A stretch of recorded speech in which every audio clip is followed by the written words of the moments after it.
ഒരു സ്ട്രീറ്റ് മുഴുവൻ നമ്മളിങ്ങനെ മാടി മാടി വിളിക്കുന്ന രീതിയിലുള്ള റംദാനാണ് ഓരോ വർഷം തോറും അല്ലേ. പുതിയ പുതിയ സംഭവങ്ങളാണ് മെനുവിൽ വരുന്നത്.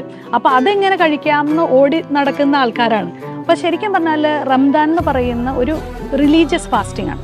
ഇതിനെ നമ്മൾ തെറാപ്യൂട്ടിക് ഫാസ്റ്റിംഗ് ആയിട്ട് കൺവേർട്ട് ചെയ്ത് കഴിഞ്ഞാൽ ഈ പറയുന്ന പ്രശ്നങ്ങളൊന്നും തന്നെ ഇല്ല. വീട്ടിൽ നിന്ന് തന്നെയുള്ള ആഹാരങ്ങൾ ഉണ്ടാക്കി കഴിക്കാനേ ഞാൻ പറയുള്ളൂ.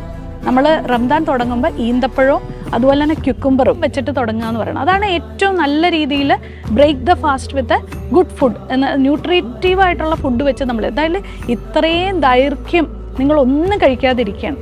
അതിനകത്തേക്ക് ഇട്ട് കൊടുക്കുന്ന ആദ്യത്തെ ഫുഡാണ് ഇങ്ങനെ ശരീരം വെയിറ്റ് ചെയ്തുകൊണ്ടിരിക്കുന്നത്. അതിനകത്ത് ഏറ്റവും നല്ലൊരു എണ്ണ പലഹാരം അങ്ങോട്ട് ഇട്ട് കൊടുത്തു കഴിഞ്ഞാൽ വയറിൻ്റെ കാര്യം ഏകദേശം തീരുമാനമായിട്ട് കിട്ടും. അപ്പം നമ്മൾ ചെയ്യേണ്ടതെന്ന് വെച്ചാൽ ആദ്യം ചെയ്യേണ്ടത് നല്ല വെള്ളം കുടിക്കുക. അതിനുശേഷം ഈ ക്യുക്കുംബറും അതുപോലെ തന്നെ ഡേറ്റ്സും വെച്ചിട്ട് നമ്മൾ നോമ്പ് തുറക്കുക.